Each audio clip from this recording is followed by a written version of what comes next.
Alright, so let's continue. Now in this part, we're gonna work on sending a push notification in Slack, or in other words, sending a message to a particular Slack channel whenever a new order is confirmed.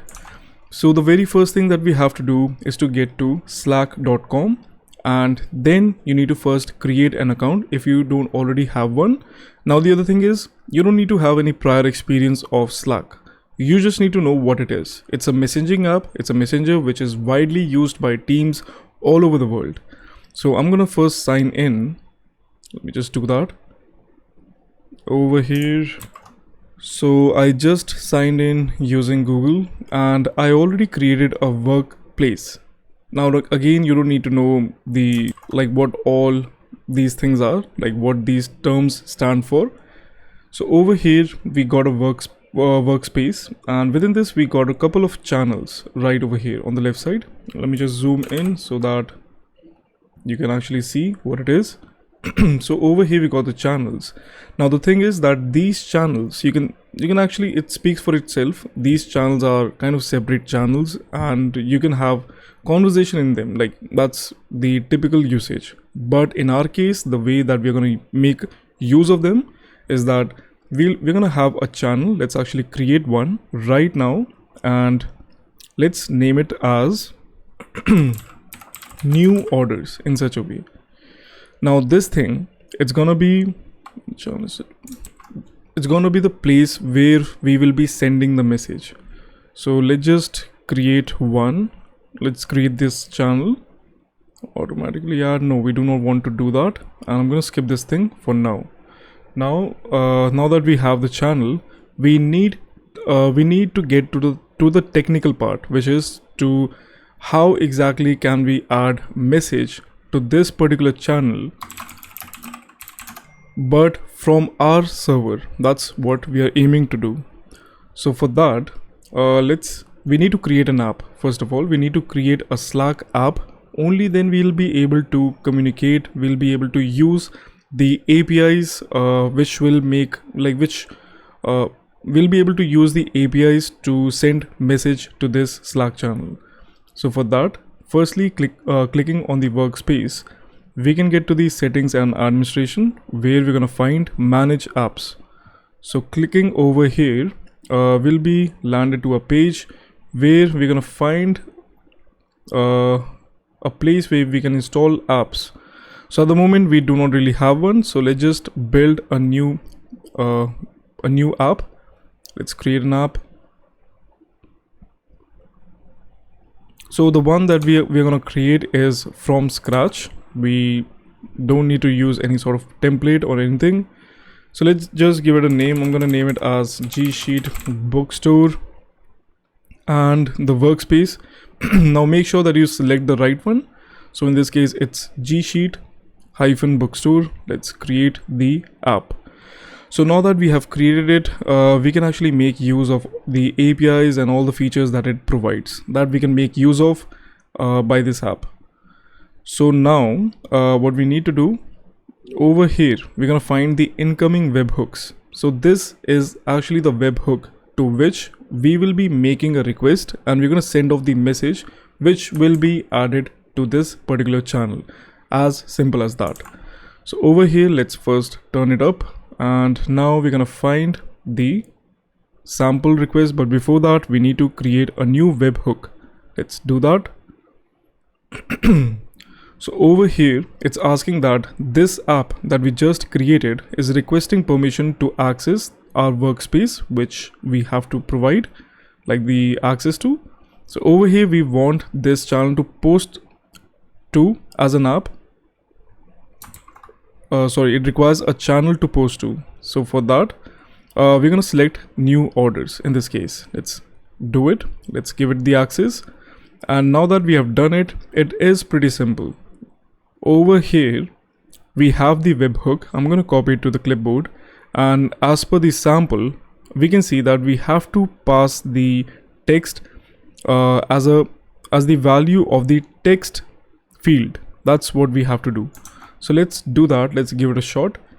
Now in order to make the request over here, I'm going to use the same request.http or like you're free to use any other HTTP client like Postman or anything. So I'm gonna create the separator over here, and I'm gonna make the request to this particular endpoint and the content type is supposed to be application JSON.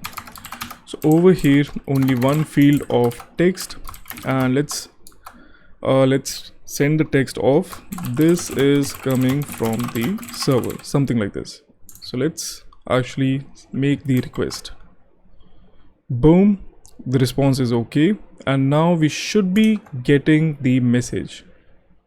This is coming from the server. Isn't that amazing? Now, do you want to see something else which will blow your mind? So I actually installed the Slack application, and right now I just received a push notification. I am not quite sure. Let me actually do that. Let me see whether you can actually view it. Trying like those. I'm not sure whether you can view it. I'm gonna have a proper setup one day. Anyway, so the thing is, I just received a push notification because I installed Slack on my phone and I logged into the respective account. So it's pretty obvious that if any new message comes in, I will be notified. Now this thing is amazing because think of it in such way that you're building something. You're building like a you can say a MVP model or maybe your own side project, and you want to be notified about certain events. Maybe a new user just registered, maybe something like that. Or maybe you want to get notified if something happens, any event. This thing is actually great, but there are certain limitations. One of them is, which is kind of like a boomer, because you can only send one message per second, but it also allows a few bursts. If some, like, maybe at certain point it may allow more than that, but the provided or the stated limitation is that you can only send one message per second. So that just keep that thing in mind. Anyway, so now this thing is working. We can actually send the order.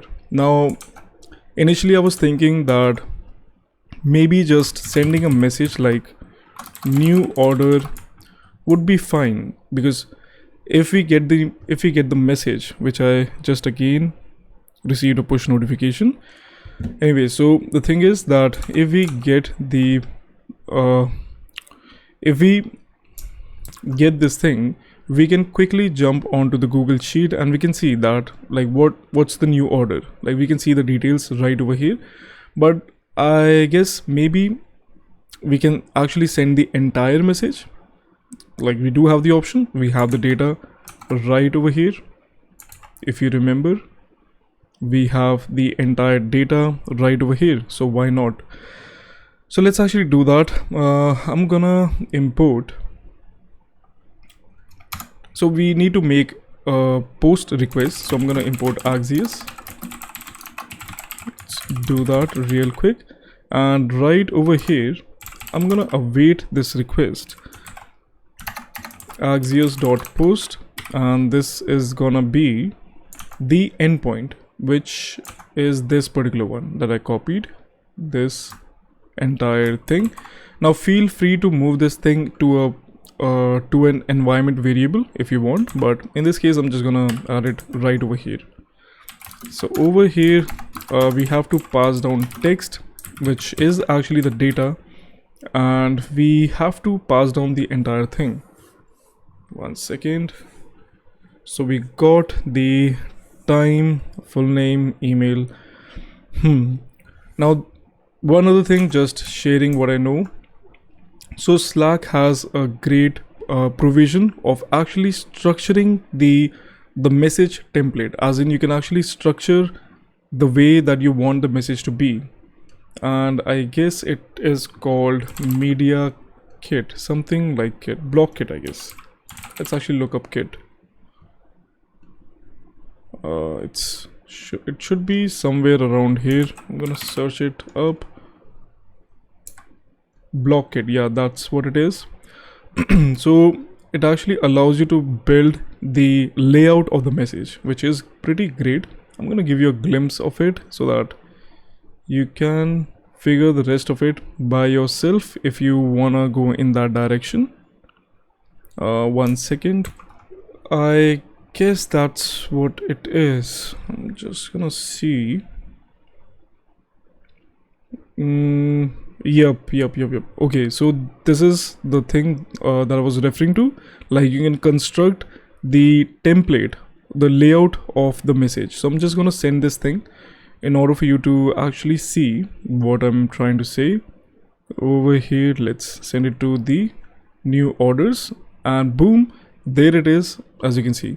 So isn't that amazing? Like, you have the option to actually structure the layout, but in this case we won't be doing that. Let's just keep things simple. So instead, right over here, I'm gonna be using backticks, and I'm gonna just list down the entire thing in the normal way. So let's just put it in such a way. Okay, so what we can do, I'm gonna copy the entire thing. Well, actually, let's give it a let's give them labels. So this one could be placed at, and this, in order to use this thing, let's use the template literal in such a way. Similarly, we got full name, which would be this. Basically, you have to do the very simple thing. Let's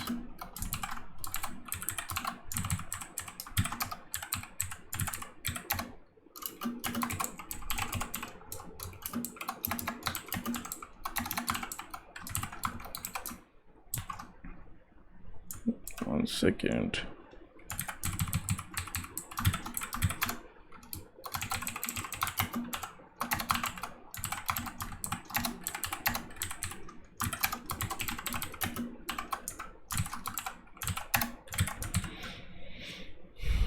I think that would be it. Let's actually save it. And now let's actually make the request. Sorry, let's actually place a new order, because if this thing works, it works. Let's see. So I'm gonna quickly place a new order, and let's test this thing out.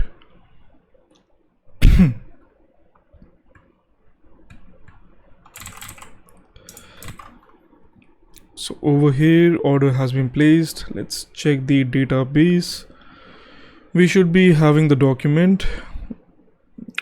I guess I need to refresh anyway. So the other thing is, let's see. First need the document. There it is. I'm gonna copy the ID. Let's get back over here, and I'm gonna use it right over here at the top. So now we received the document back. That's good. And if we check the Slack channel, boom boy, there we got the card. There we got the order. So isn't that amazing? That is so freaking beautiful that everything is working as expected. I just realized maybe we don't need to place the time because we already got that. But anyway, still feels good to see that this field is there. And this is actually great. This is actually great. I just received the push notification, and I cannot tell how cool this thing is. I just got this thing. Amazing. So, alright guys, before we actually finish up this part, before we actually wrap this video up, there is something that I need to cover. And that's the reason why we had that extra space. I'm gonna set it in such a way. Let me do it in this way. All right, so there's one thing that I think we should take care of. So over here, where we have all the validations, although I said that we won't be focusing much on it, but still we wrote some validations. Let's actually increase a few more validations, or in other words, let's check for a few other things. So over here, we can check that if full name dot length is more than 100, I guess that would be a bit weird. let's go with 200 just to be on the safe side. Then we can say that this it would be weird to say that your name is is a bit too long. I just remembered the name of a guy who lives in South India, and anyway, let's just not get to that topic. Please enter your nickname at this point. The field about the email, I think we can do something like, again, 200 just to be on safe side. I can't remember the actual maximum length of this. Maximum length of something like this. The reason is that we don't want to pollute the database. We don't want someone to make such request which can actually spam, you can say, or maybe just add bunch of garbage. We don't want that, so just taking care of it right over here. So this contact, not contact, no, that's length. So this contact, it should be actually less than considering the country code, I guess 50, just to be on the safe side. As you can see, I'm just kind of adding vague error messages, which is not a good thing, but it is what it is. And the address to be of, let's go with 250 just to be on the safe side. Yep, just this one, and this one should be address. And yeah, I think that would be it. Yep, let's actually do one thing. Let's try entering, let's try adding field which is very long, as in the length of it. I'm gonna copy this thing multiple times and let's see. There we have. So it says please enter your nickname. So that's cool, everything is working. I'm gonna do the same thing for all of them actually. Let's see. The address is somehow working. Why is that? I guess we didn't reach the 250 point, so let's see. Still it's working. That's weird. Oh man, boy, that's not cool. Address dot length, let's see. Boom. Wait, one, it should be less than 250. Right, so that's cool. See how inconsistent the message language is. Anyway, you do get the point. So alright, this part is working. We are able to successfully send the message to a Slack channel. Now in the next part, we are just left with deleting the document and also actually sending a mail. So let's do that in the next video. I hope you're enjoying this series as much as I am, and I guess it's about to end, so good to see that we came so far. Alright, see you in the next one.